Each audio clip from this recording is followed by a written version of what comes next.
Buongiorno da Sicilia 24, questi titoli di oggi. Paura a Palermo per una rapina violenta in una sala bingo. 3 uomini armati hanno fatto irruzione nel locale terrorizzando i clienti e portando via circa 30.000 euro. Torna l'allarme al carcere minorile Malaspina di Palermo. 2 agenti della polizia penitenziaria sono stati aggrediti in appena 48 ore. Il sindacato denuncia una situazione sempre più critica tra carenza di personale e tensione crescente. E si accende lo scontro sulle carceri dopo le parole del procuratore capo di Palermo Maurizio De Lucia. Il ministro Nordio replica duramente mentre il Movimento 5 Stelle difende il magistrato. In sindacato di polizia penitenziaria dice: non ci sentiamo offesi. Dolore ad Alcamo per la morte di Aurora Valenti, l'allieva della Guardia di Finanza di 22 anni precipitata dalla finestra della scuola di Coppito all'Aquila. Sulla tragedia la procura ha aperto un'inchiesta per chiarire le cause della caduta. Catania, ordigno bellico nel porto di Ognina. Scattano le verifiche dopo la segnalazione di un cittadino. Allertate le autorità e delimitata l'area interessata. L'Etna ha raccontato non solo come vulcano ma come patrimonio di cultura, memoria e identità. Successo a Trecastagni per la 4ª edizione del Festival dei Vulcani. Calcio, il Catania accelera sul mercato con 4 nuovi acquisti e prepara la partenza per il ritiro di Norcia. Tra cessioni, nuovi innesti e lavoro sul campo prende forma la squadra di Varrà e Longo. Serie B prosegue il ritiro del Palermo in Val Gardena. Oggi i rosanero affrontano il Norimberga in amichevole, svelata la 3ª maglia ufficiale in una suggestiva presentazione al mercato ortofrutticolo.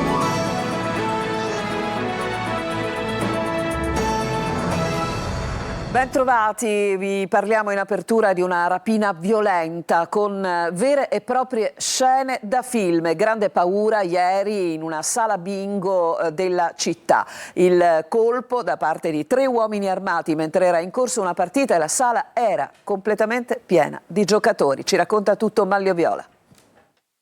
Paura ieri a Palermo per una rapina che sembra uscita da un film d'azione nella sala bingo di via Villagrazia alla periferia sud della città. 3 uomini armati, uno dei quali con un fucile a pompa, hanno fatto irruzione nella sala affollata di giocatori intenti proprio in una partita di bingo e sotto la minaccia delle armi hanno invitato tutti a restare seduti e fermi. Inevitabile il panico fra i presenti, tanto che qualcuno ha tentato la fuga, venendo però fermato dopo essere stato colpito col calcio di un'arma a un braccio per costringerlo a rimanere al proprio posto. Una volta imposto il silenzio con violenza e la forza dell'intimidazione, i rapinatori si sono diretti alle casse senza esitare, sapevano chiaramente dove si trovava il denaro contante e in pochi istanti hanno svuotato i cassetti portando via circa 30.000 euro. In seguito si sono dileguati velocemente, non prima di aver lanciato un nuovo avvertimento ai presenti, invitati a restare fermi e zitti ai loro posti. L'allarme è scattato pochi istanti dopo, quando tutti i presenti si sono resi conto che i rapinatori erano andati via e non c'era più pericolo. Le indagini sono condotte dalla sezione rapina della squadra mobile, che ha già acquisito tutti i filmati di sicurezza del bingo e dell'intera area. Restiamo a Palermo, pubblicava sui social video mentre sparava con diverse armi da fuoco verso il mare contro cartelli stradali. I carabinieri lo hanno arrestato, è un 19enne. La misura è stata disposta per prevenire una nuova possibile escalation della violenza di gruppi criminali in lotta fra loro per il controllo dello spaccio di droga. E sono giorni di grande tensione nel carcere minorile palermitano del Malaspina. Fra giovedì mattina e venerdì sera ben 2 aggressioni agli agenti penitenziari. Fra caldo e personale ridotto al lumicino, la situazione rischia di degenerare in estate. Il servizio. Sono state 48 ore di grande tensione, le ultime nel sistema carcerario rieducativo minorile palermitano. Una situazione che rischia di esplodere, quella che si respira al Malaspina di Palermo, dove fra giovedì e venerdì si sono consumate ben 2 aggressioni ai danni degli agenti di polizia penitenziaria che si occupano dei minori lì trattenuti. Una situazione complessa che viene denunciata dalla UIL Polizia Penitenziaria, che racconta degli eventi delle ultime 48 ore. La prima aggressione è scattata giovedì senza nessun apparente motivo. Un ragazzo extracomunitario è saltato addosso al capo reparto. È dovuto intervenire un secondo agente per riportare la calma, ma prima è stato colpito ben 2 volte da pugni violenti alla gabbia toracica, riportando una prognosi di 10 giorni. Neanche il tempo di riorganizzare i turni e venerdì altra aggressione, stavolta da parte di un detenuto con problemi seriali di autolesionismo, anche lui extracomunitario. Altro agente al pronto soccorso e personale sempre più ridotto per i turni estivi. Gli spazi angusti, il caldo e i detenuti che aumentano rischiano di far esplodere una situazione già difficile, e con la nuova legge sulla punibilità a partire dai 14 anni la situazione delle carceri minorili e degli istituti rieducativi non può che peggiorare. E la magistratura indaga sulla rivolta scoppiata il 20 luglio scorso nel carcere di Catania, dove si sono affrontati 2 gruppi rivali di detenuti. Durante le perquisizioni, ricordiamo, sono stati sequestrati 15 cellulari. Tra le ipotesi degli investigatori una contesa per il controllo di attività illecite all'interno dell'istituto. E dopo le dure parole del procuratore capo di Palermo Maurizio De Lucia sullo stato delle carceri italiane, si accende lo scontro istituzionale. Il ministro della Giustizia Nordio respinge le accuse e difende il lavoro della Polizia Penitenziaria, ma la polemica si allarga anche alla politica, con il Movimento 5 Stelle che prende posizione a sostegno di De Lucia. Marco Gullà. Sulle carceri e sulle dichiarazioni del procuratore capo di Palermo, Maurizio De Lucia, è ormai polemica a tutto campo. Ieri sera è arrivata la dura replica del ministro della Giustizia Carlo Nordio alle parole del magistrato. Il procuratore ha perso il controllo di se stesso e di una gravità inaudita che De Lucia offenda l'intero corpo della polizia penitenziaria che svolge il proprio dovere mettendo a rischio la propria vita. De Lucia, intervenendo in mattinata a un incontro ai cantieri culturali alla Zisa di Palermo, aveva dichiarato che le carceri non esplodono solo perché i detenuti non vogliono farle esplodere e che il controllo appartiene alle organizzazioni criminali che vogliono lasciare le cose come sono.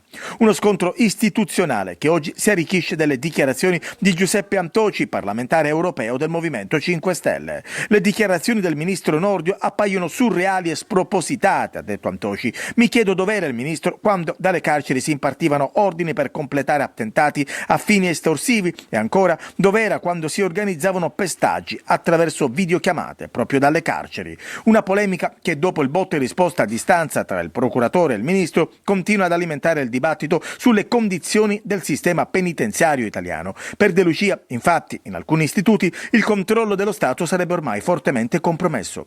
Vi sono call conference tra chi sta fuori, ha detto De Lucia, e chi sta dentro, e chi è detenuto in un altro carcere, richiamando anche il caso del boss Verga che impartiva ordini per attentati intimidatori direttamente dalla propria cella.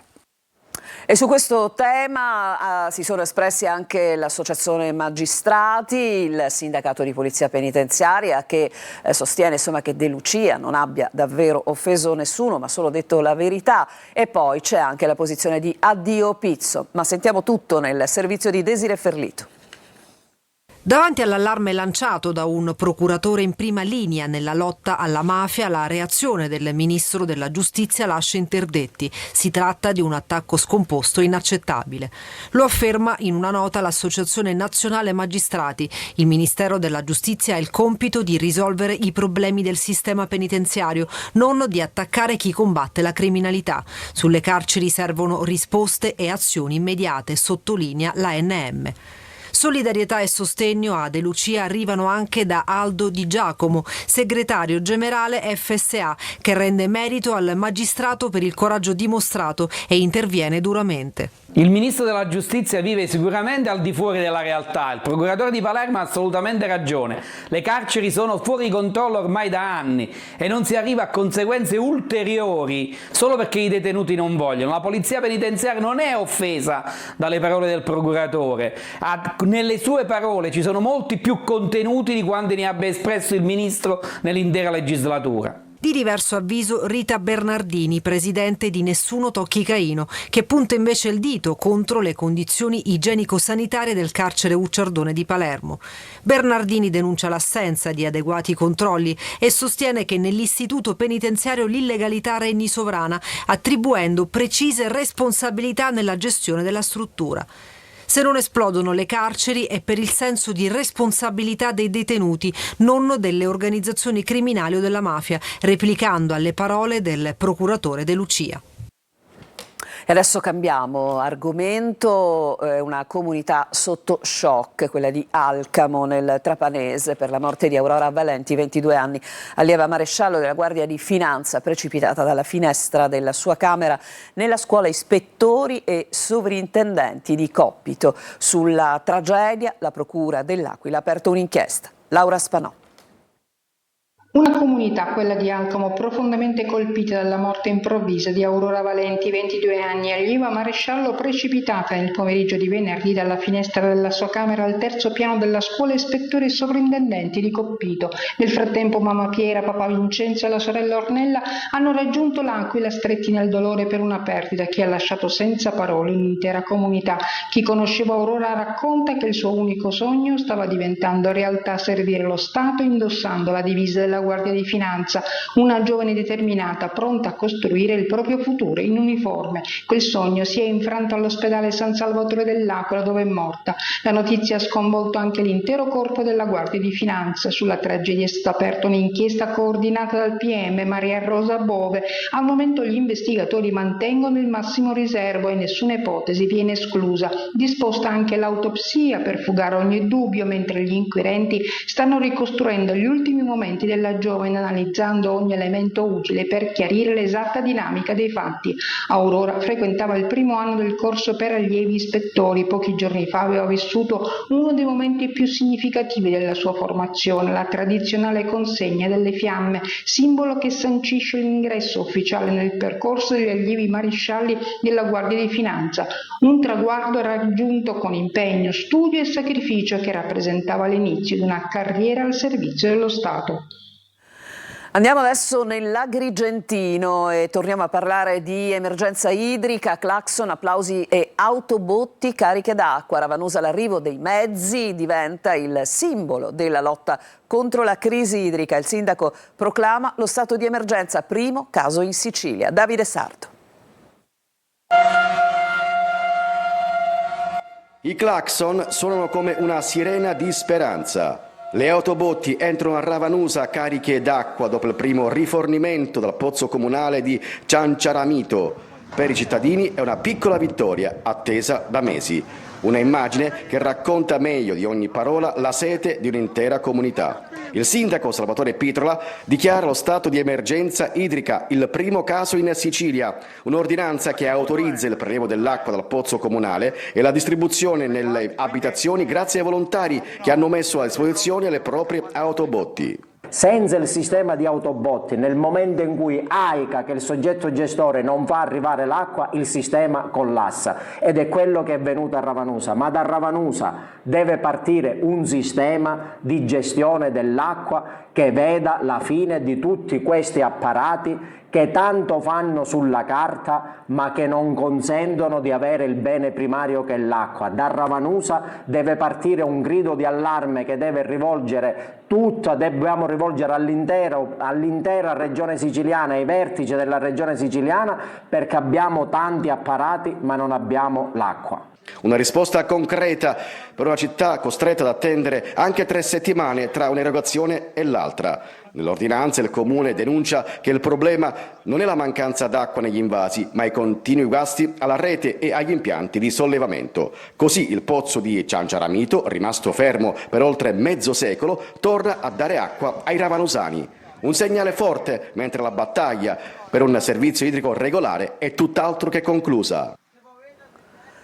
Palermo dice addio alle carrozze turistiche trainate da cavalli, dopo che per anni il capoluogo siciliano ha visto stramazzare al suolo gli animali a causa del caldo. Il Consiglio Comunale ha approvato la delibera che avvia la riconversione del servizio turistico verso mezzi elettrici, gli Ape Taxi. E questa sera invece a Sciacca, nell'Agrigentino, si terrà una manifestazione di protesta e un sit-in per ricordare i cuccioli di cane lasciati morire su una terrazza sotto il sole.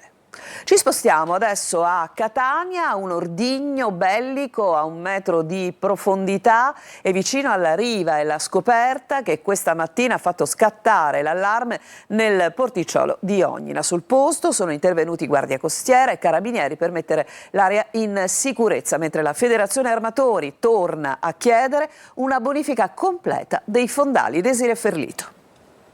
Un antico ordigno bellico ad appena 1 metro di profondità e a poca distanza dalla riva. Una scoperta che ha fatto scattare immediatamente l'allarme questa mattina nel porto di Onnina, uno dei borghi marinari più frequentati di Catania. La segnalazione è arrivata da un cittadino e nel giro di pochi minuti la macchina dei soccorsi si è messa in moto. La Federazione Armatori Siciliani ha allertato le autorità e sul posto sono intervenuti i militari della Guardia Costiera che hanno avviato le verifiche, messo in sicurezza l'area e disposto l'interdizione dello specchio d'acqua interessato.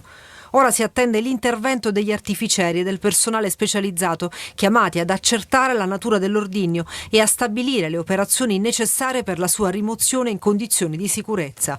Ma l'episodio riporta l'attenzione su una questione più ampia. Negli ultimi anni, infatti, sarebbero state segnalate altre possibili presenze di ordigni bellici nei fondali del porto di Onnina. Alcune di queste segnalazioni avrebbero ricevuto solo verifiche parziali, mentre per altre si attendono ancora accertamenti definitivi. Per questo la Federazione rivolge un appello alle autorità. A questo punto cosa aspettano le autorità, il prefetto, il questore, la magistratura a intervenire? Perché dico, a mio parere esiste un problema di... Intanto proseguono gli accertamenti delle autorità, tutta l'area resta interdetta. E l'intervistato era Fabio Michalizzi dell'Associazione Armatori. Noi adesso ci fermiamo, c'è una pausa, torniamo tra poco e vi mostreremo il grande successo che ha ottenuto la 4ª edizione del Festival dei Vulcani nel Catanese. A tra poco.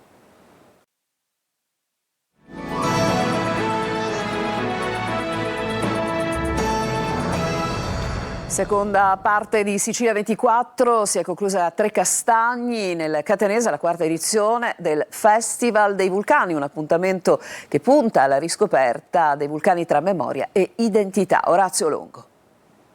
L'Etna non soltanto come vulcano inteso come paesaggio o fenomeno naturale, ma anche come elemento identitario, culturale e umano. È il senso della 4ª edizione del Festival dei Vulcani, svoltosi a Trecastagni, in provincia di Catania, un racconto ampio, capace di unire il rigore della ricerca scientifica alla forza della memoria, della fotografia, dell'arte e della divulgazione. Abbiamo avuto 3 ospiti di grande valore che sono venuti appositamente dall'Islanda, dalla Francia, da Napoli per raccontarci alcune dei fatti e delle esperienze che riguardano le terre vulcaniche più interessanti degli ultimi anni. Promosso dalla Fondazione Trecastagni Patrimonio dell'Etna, il festival si è svolto in collaborazione con il Comune di Trecastagni e con il patrocinio dell'Istituto Nazionale di Geofisica e Vulcanologia. Noi valorizziamo la bellezza e la bellezza è un antidoto all'ignoranza, al degrado, alla povertà e quindi puntando sulla bellezza e puntando anche sulle alleanze con gli altri terreni vulcanici. Tra gli interventi quello sul recupero del fondo fotografico di Gaetano Ponte, il racconto delle grotte laviche come antiche neviere, l'incontro con il fotografo Massimo Siragusa e l'intervento del giornalista scientifico Franco Foresta Martin che ha raccontato la sua Ustica, isola vulcanica ricca di storia, identità e memoria. E gran finale ieri in musica per la 18ª edizione del Vento del Nord, Lampedusa Cinema, lezione concerto del maestro Andrea Guerra dedicata al cinema e alla fiction con la proiezione di Gloria di Margherita Vicario. Sentiamo ancora Orazio Longo. Tra i cortometraggi dedicati al tema dell'integrazione, la giuria dei ragazzi dell'isola ha premiato il corto La bambina di carta di Fabio Vasco, racconto intenso che affronta il tema dei matrimoni forzati e del destino imposto a troppe bambine nel mondo. Si è conclusa con una serata all'insegna del rapporto tra cinema e musica col maestro Andrea Guerra, in una vera e propria lezione concerto dedicata alle colonne sonore, la 18ª edizione di Il Vento del Nord Lampedusa Cinema, una quindicina tra film e cortometraggi le proiezioni realizzate. Da questa rassegna si riesce più forti, più ricchi e anche con un'attenzione speciale per posti che continuano a vivere serenamente nonostante quello che attraversa la loro storia. Ai titoli in rassegna si è aggiunto il capitolo del tradizionale appuntamento con Lampedusa Lab, il laboratorio di formazione dedicato agli studenti liceali. Quest'anno coinvolgeremo anche, oltre ai ragazzi del liceo Pirandello, anche i ragazzi dell'associazione musicale Lipadusa di Lampedusa. E che vi devo dire? Le solite cose di tutti gli anni. I film sono stupendi, la gente corre perché comunque si stufa poi tutte le sere sempre soltanto musica nei bar, invece questa è una cosa veramente bella. La rassegna è prodotta dall'Associazione Lampedusa Cinema con il sostegno del Ministero della Cultura, Direzione Generale Cinema e Audiovisivo. Un'altra pausa e torniamo tra poco con il calcio.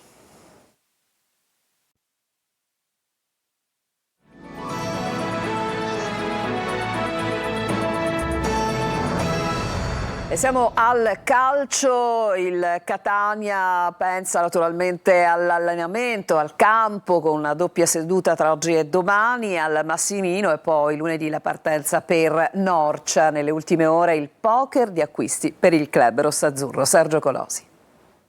Dopo Torre, Rinaldi e Pagliai, il ritorno di Michael Liguori ha completato un poker di acquisti funzionale al progetto targato Varrà Longo. Catania ha dimagrito e più giovane, rinnovato nell'organico, ma sempre ambizioso. Penultimo giorno di lavoro oggi al Massimino con una doppia seduta. Stesso programma domani. Lunedì la partenza per la seconda fase del ritiro a Norcia, sino all'immediata vigilia della gara di Coppa Italia, in programma l'8 agosto a Vicenza. Varrà continua a lavorare sul mercato a 360 gradi, tra cessioni, la prossima a Di Noia con destinazione San Benedettese, e acquisti seguiti Marco Perrotta e Andrea Moretti per la difesa, Cosimo Patierno, Luca Pandolfi e Roberto Insigne per l'attacco. Direttamente a Norcia arriveranno altri rinforzi per portare qualità ed esperienza. Sul campo Longo prosegue il lavoro di valorizzazione di chi è sotto contratto, di chi si è cucito addosso la maglia rossa azzurra e può essere ancora protagonista del nuovo progetto, dove si esaltano il collettivo, la fase offensiva, l'impegno e l'unità dello spogliatoio. E adesso veniamo al Palermo che prosegue la preparazione in ritiro in Val Gardena, oggi per la squadra rosanero, amichevole contro il Norimberga, ieri la presentazione della maglia Zagara al mercato ortofrutticolo. Sentiamo Marco Cullà.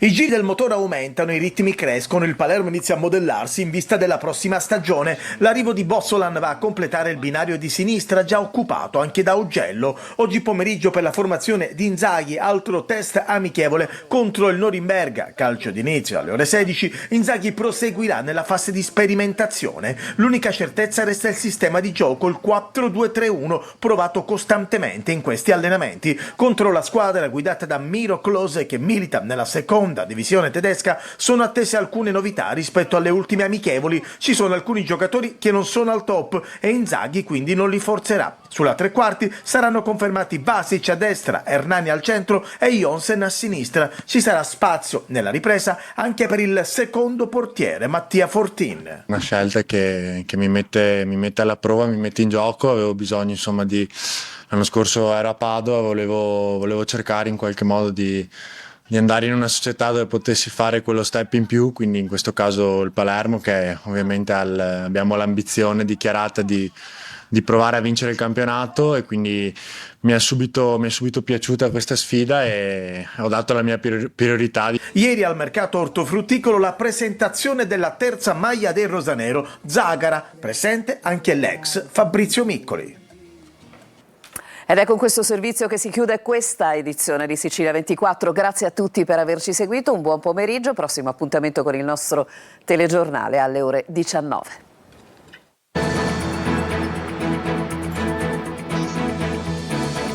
Entra nel mondo dell'informazione con l'app Sicilia Web.